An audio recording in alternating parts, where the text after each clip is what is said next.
मैं हूं आपके साथ नेहा दुबे। एपीएन के लोकप्रिय कानूनी प्रोग्राम लीगल हेल्पलाइन में आप सभी का बहुत स्वागत है।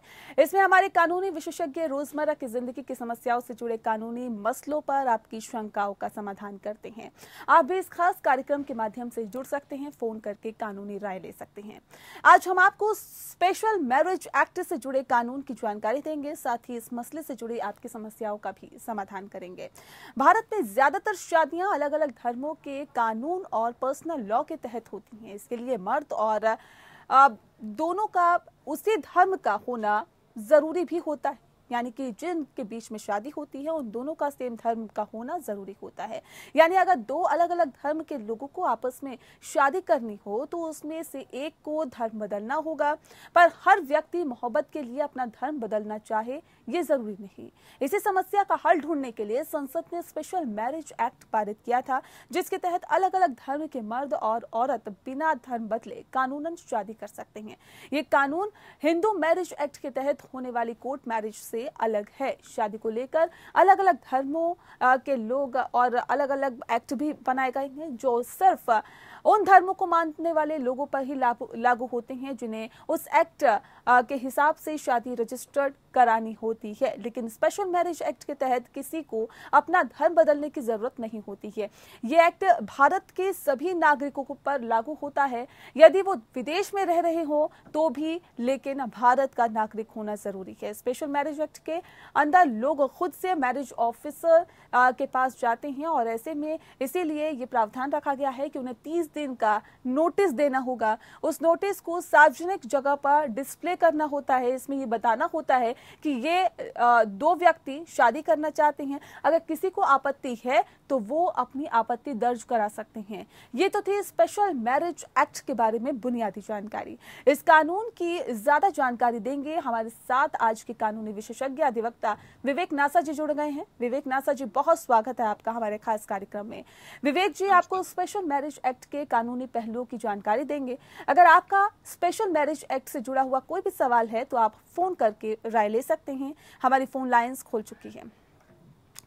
तो आज का विषय एक बार फिर से मैं आपको बता देती हूँ। विषय आज का हमारा है स्पेशल मैरिज एक्ट से जुड़ी हुई जानकारी। अगर आपको चाहिए, कानूनी पहलुओं को अगर आप समझना चाहते हैं तो आप हमें कॉल कर सकते हैं और कानूनी जानकारी ले सकते हैं। फोन लाइंस खुल चुकी हैं। नंबर्स आपकी टीवी स्क्रीन पर फ्लैश हो रही हैं। 7065013841। दूसरा नंबर हमारा है 8377009636। इन दोनों ही नंबर्स पर आप कॉल कर सकते हैं और कानूनी पहलुओं को समझ सकते हैं।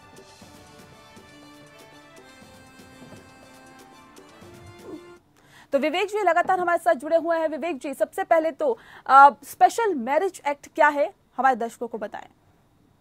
जी, स्पेशल मैरिज एक्ट 1954 जो है ये मैरिज और डाइवोर्स को रेगुलेट करता है उन कपल्स के लिए जो कि इंटरकास्ट मैरिज करते हैं। अगर कोई कपल जैसे हिंदू मैरिज एक्ट में अगर आपने शादी करनी है तो उसके लिए रिक्वायरमेंट है हस्बैंड वाइफ दोनों का हिंदू होना चाहिए। अगर कोई मुस्लिम पर्सनल लॉ में अगर कोई शादी करता है उनके लिए जरूरी है वो दोनों मुस्लिम होनी चाहिए। अगर कोई चर्च में शादी करता है उनके लिए रिक्वायरमेंट है दोनों क्रिश्चियन होने चाहिए।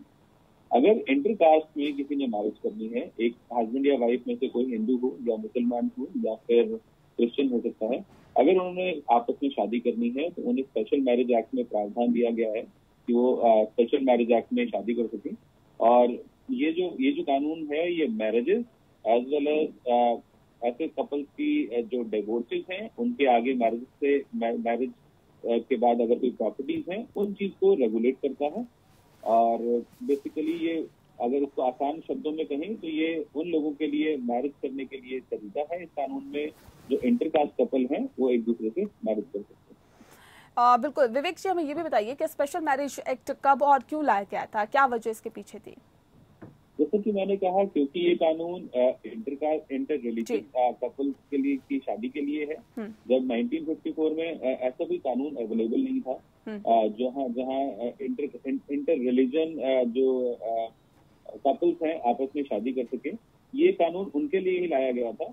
और जो भी कपल्स ये स्पेशल मैरिज एक्ट में शादी करते हैं उनके ऊपर पर्सनल लॉ एप्लीकेबल नहीं होता, चाहे वो हिंदू पर्सनल लॉ हो या मुस्लिम पर्सनल लॉ हो या क्रिश्चियंस का पर्सनल लॉ हो। अगर कोई एक हिंदू या फिर मुस्लिम या फिर क्वेश्चन, अगर हस्बैंड वाइफ में से इन रिलीजन से कोई भी है या किसी और रिलीजन से भी है, अगर वो शादी करते हैं तो उनके ऊपर पर्सनल लॉ अप्लाई नहीं करता। इस कानून को लाने का पर्पज यही था ताकि उन ऐसी मैरिजेस को लीगल प्रोटेक्शन दी जा सके। जी विवेक जी, ये भी हम आपसे जानना चाहेंगे कि इस एक्ट के तहत शादी के लिए आखिर क्या करना होता है, यानी कि इसका कानूनी पहलू क्या होता है या फिर किस तरह से इसकी प्रक्रिया चलती है? जी अगर किसी ने अगर कपल्स ने स्पेशल मैरिज एक्ट के अंदर शादी करनी है जो कि इंटर रिलीजन है, ये दोनों सेम रिलीजन के भी हो सकते हैं, तो जरूरी नहीं है कि आप सेम रिलीजन वाले स्पेशल मैरिज एक्ट में शादी नहीं कर सकते हैं, पर इंटर रिलीजन मैरिज अगर किसी ने करनी है तो उन्हें स्पेशल मैरिज एक्ट में ही करनी पड़ेगी। इसके लिए जो अपने एरिया का जो मैरिज रजिस्ट्रार है, यूजुअली जो डीएम या डीसी होते हैं हर एरिया के, उनको ही स्पेशल मैरिज एक्ट में नोटिफिकेशन किया होता है, मैरिज रजिस्ट्रार बनाया होता है, तो उनके पास एक एप्लीकेशन देनी होती है सेक्शन 5 के अंदर। और यूजुअली एप्लीकेशन देने के साथ साथ दोनों हस्बैंड वाइफ के उसमें एफिडेविट लगते हैं, सिग्नेचर्स होते हैं और 3 विटनेसेस की रिक्वायरमेंट होती है जो कि मैरिज का नोटिस देंगे इनिशियली, और उसके बाद यूजुअली 30 डेज का 30 दिनों का नोटिस दिया जाता है डीएम के द्वारा, और 30 दिन के बाद अगर कोई ऑब्जेक्शन ना रिसीव हो तो दोबारा हस्बैंड वाइफ को दूसरी बार फिर जाना पड़ता है। पहली बार जाना पड़ता है जब वो नोटिस या एप्लीकेशन फाइल करने के लिए, 30 दिन के बाद दोबारा जाना पड़ता है और उस दिन उनकी शादी करवा दी जाती है। उत्तर प्रदेश की बात करें तो उत्तर प्रदेश में अभी पीछे जनवरी में ही इलाहाबाद हाई कोर्ट ने जो 30 दिन के नोटिस की रिक्वायरमेंट है उसे खत्म कर दिया है। हाई कोर्ट ने, ऑनरेबल हाई कोर्ट ने ये कहा है कि अगर कोई कपल मैरिज रजिस्ट्रार के पास जाता है, उसके पास ऑप्शन होगी कि अगर वो मैरिज रजिस्ट्रार को ये कहे, डीएम को ये कहे कि मैं 30 दिन का नोटिस नहीं देना चाहता, तो डीएम जो है, मैरिज रजिस्ट्रार जो है, स्पेशल मैरिज एक्ट के अंदर जो भी मैरिज रजिस्ट्रार है, वो 30 दिन के नोटिस के लिए किसी को भी बाध्य नहीं करेंगे और जो मैरिज है प्रोसीड करेंगे ऐसी मैरिज के लिए स्पेशल मैरिज एक्ट। विवेक जी, ये पूरी प्रक्रिया का पालन करने के लिए किन किन आवश्यक दस्तावेजों की जरूरत पड़ती है और किन जानकारियों को साझा करना पड़ता है? जैसा कि पहले भी बताया गया कि एक जानकारी साझा करनी पड़ती है या अखबार में निकालना पड़ता है कि ये कपल शादी करना चाहता है, किस किस चीजों की जरूरत पड़ती है, थोड़ा विस्तार से बताएं। जी, बेसिकली किसी भी मैरिज के कानून में भारत में ये रिक्वायरमेंट है कि लड़की 18 साल की होनी चाहिए कम से कम, लड़का 21 साल का होना चाहिए। तो पहले तो ये रिक्वायरमेंट जरूरी है, या तो 10th की मार्कशीट या एज प्रूफ कहीं ना कहीं देना पड़ेगा, किसी भी नेचर में हो, आधार कार्ड हो, 10th की सर्टिफिकेट हो, कोई पासपोर्ट की कॉपीज हो। तो दोनों हस्बैंड वाइफ को, लड़का और लड़की को अपनी एज का प्रूफ देना पड़ेगा, शो करने के लिए कि लड़की की उम्र 18 साल से ज्यादा है और लड़के की उम्र 21 साल से ज्यादा है। दूसरा ये चीज इम्पोर्टेंट है कि स्पेशल मैरिज एक्ट में आप उसी जगह पे मैरिज के लिए अप्लाई कर सकते हैं जिसमें या तो लड़की या लड़का उस एरिया में, उस डिस्ट्रिक्ट में रहता हो। तो अपना आपको रेजिडेंस प्रूफ देना पड़ेगा। तो जहाँ पे भी आप मैरिज के लिए अप्लाई कर रहे हैं वहाँ उस डिस्ट्रिक्ट का एड्रेस होना चाहिए या एड्रेस प्रूफ होना चाहिए, या तो लड़के का या फिर लड़की का। उसके बाद जो 3 विटनेस हैं उनकी आईडी प्रूफ, ताकि उनको आइडेंटिफाई किया जा सके कि ये कौन है विटनेस, क्या रिलेटेड है, अनरिलेटेड है, ताकि कल को अगर कोई क्वेश्चन हो, अगर कोई ऑब्जेक्शन आती है इस मैरिज के रिस्पेक्ट में, तो उन विटनेसेस को के सामने ये बात की जा सके कि हाँ, विटनेस के सामने ये शादी परफॉर्म की गई थी। तो बेसिकली यही मेन डॉक्यूमेंट्स है, एक आपका एज प्रूफ है, एक आपका रेजिडेंस प्रूफ है और विटनेसेस की आइडेंटिफिकेशन है। बाकी अलग अलग डिस्ट्रिक्ट में, अलग अलग स्टेट्स में ने कुछ अलग अलग स्पेशल रिक्वायरमेंट की हुई हैं, वो एक अलग बात हो सकती है, बट मोटी मोटी ये रिक्वायरमेंट तो है, एज प्रूफ, रेजिडेंस प्रूफ और विटनेसेस की आइडेंटिटी। जी विवेक जी, ये भी हम जानना चाहेंगे, जिस 30 दिनों के नोटिस की आपने अभी बात की थी, जिसका जिक्र किया था, ये 30 दिन का नोटिस क्या है? क्या 30 दिन का नोटिस पीरियड अनिवार्य होता है? जैसे कि उत्तर प्रदेश की सरकार ने हटाया है ये 30 दिन के नोटिस का जो ये प्रोसेस होता है, इसको हटा दिया है, क्या बाकी राज्य सरकारें भी इस ओर कदम उठा सकती है क्या? ये जो 30 दिन का पीरियड है, क्योंकि ये सेंट्रल एक्ट है, यानी कि सेंट्रल गवर्नमेंट का बनाया हुआ कानून है, तो पूरे देश पे लागू होता है और उस कानून के हिसाब से 30 दिन का नोटिस देना अनिवार्य है। उत्तर प्रदेश में इलाहाबाद हाई कोर्ट ने जनवरी में एक जजमेंट में इसे गलत माना था और 30 दिन के नोटिस सिर्फ उत्तर प्रदेश के लिए हटा दिया था। इलाहाबाद हाईकोर्ट की जजमेंट पूरे उत्तर प्रदेश पे लागू है, तो उत्तर प्रदेश में अब 30 दिन का नोटिस देना अनिवार्य नहीं है। पर दूसरे हर स्टेट में अभी ये सारी चीजें अनिवार्य हैं। स्टेट गवर्नमेंट ने नहीं हटाया है, ये इलाहाबाद हाईकोर्ट के ऑर्डर पर इसकी इम्प्लीमेंटेशन हुई है। दूसरे स्टेट्स को भी करना चाहिए अलग अलग जगहों पे, क्योंकि 30 दिन का नोटिस देने की कोई ऐसी रिक्वायरमेंट होने नहीं थी। क्योंकि ये जो भी स्पेशल मैरिज एक्ट में जो ज्यादातर कपल शादी करते हैं, ये देखा गया है कि उनके पेरेंट्स उनके शादी के अगेंस्ट होते हैं। तो 30 दिन के नोटिस से बहुत प्रॉब्लम आती है। कहीं ना कहीं लड़की पे प्रेशर बना लिया जाता है, लड़के के अगेंस्ट क्रिमिनल केसेस फाइल कर दिए जाते हैं शादी होने से पहले।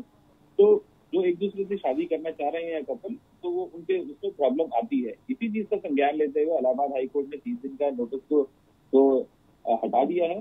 बट हाँ, दूसरे स्टेट्स में अभी भी एप्लीकेबल है।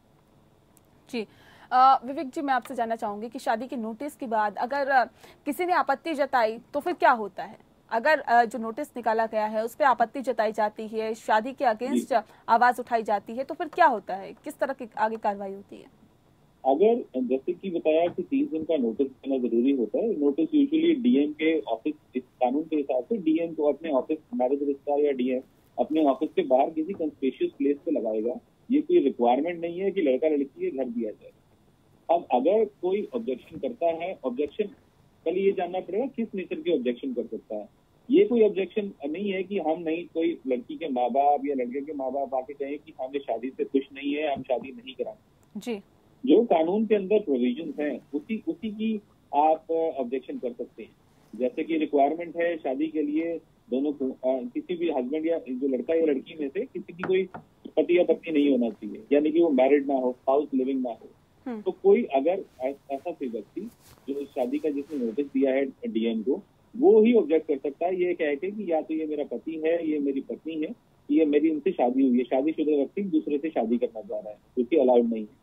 ऑब्जेक्शन फिर ये हो सकता है कि लड़के की उम्र 21 साल से कम है या लड़की की उम्र 18 साल से कम है, ये एक वैलिड ऑब्जेक्शन है। या फिर ये ऑब्जेक्शन हो सकता है या लड़के या लड़की की जो कंसेंट ली गई है शादी के लिए, आपस में इनकी कंसेंट नहीं है, जबरन कंसेंट ली गई है। अगर इस नेचर की कोई भी ऑब्जेक्शन आती है तो मैरिज रजिस्ट्रार डीएम अपनी इंक्वायरी कर सकता है। लेकिन विवेक जी, अगर इसके अलावा अगर लड़की या लड़के के परिजन ये कहते हैं कि उन्हें दूसरे धर्म में अपने बच्चे की शादी नहीं करनी है, लड़के की या लड़की की, जैसे कि आपने बताया कि इस तरह के ऑब्जेक्शंस आते हैं, तो इस केसेस में किस तरह के? मान्य नहीं है, ये ऑब्जेक्शन मान्य नहीं। ऑब्जेक्शन वही हो सकती है जो कानून की रिक्वायरमेंट के अगेंस्ट हो, जैसे कि एज ऑफ पार्टीज या तो 18 साल से कम हो, बालिग ना हो, या फिर किसी का पति या पत्नी वो स्पाउस लिविंग हो, या फिर तो इस तरीके की ऑब्जेक्शन है। अगर माँ बाप आके पेरेंट्स आके कहें कि हम दूसरे धर्म के लड़के से या लड़की से अपने लड़के या लड़की की शादी नहीं कराना चाहते, ये कोई वैलिड ऑब्जेक्शन नहीं है। ये तो कानून ही अलाउ करता है। स्पेशल मैरिज एक्ट इसी पर्पज के लिए बना है जो इंटर रिलीजन मैरिजेस हो सके। अगर एक लड़का किसी एक रिलीजन का है, लड़की दूसरे रिलीजन की है, अगर ऑब्जेक्शन ही अलाउ होंगी तो स्पेशल मैरिज एक्ट का कोई पर्पज ही नहीं है। ठीक है विवेक जी, ये भी बताइए कि अगर एक जोड़ा हिंदू रीति रिवाज से शादी करना चाहता है और उसे रजिस्टर्ड भी कराना चाहता है, तो फिर आगे किस तरह का प्रावधान है? जी, जैसे कि अगर जो लोग स्पेशल मैरिज एक्ट में शादी करेंगे उन्हें अलग से रजिस्ट्रेशन कराने की कोई जरूरत नहीं है, क्योंकि ये रजिस्ट्रेशन सर्टिफिकेट डीएम के पास, डीएम से ही मिलेगा, मैरिज रजिस्ट्रार से ही मिलेगा, और उसे अपने रजिस्टर में इस चीज की, अपने शादी के डिटेल्स की एंट्री करनी जरूरी होती है।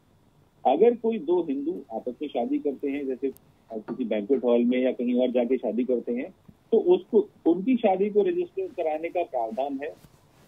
अगर कोई देश के बाहर जाके शादी कर ले और वो इंडियंस हैं, उनके ऊपर ये लॉ अप्लाई करता है, तो वो आके इंडिया में स्पेशल मैरिज एक्ट में अपनी शादी रजिस्टर करा सकते हैं। हाँ, पर जो शादी ही स्पेशल मैरिज एक्ट के तहत करेंगे, नोटिस देके, डीएम को नोटिस देके 30 दिन का नोटिस फॉलो करके, या उत्तर प्रदेश में बिना नोटिस के, उनको रजिस्ट्रेशन कराने की अलग से रिक्वायरमेंट नहीं है।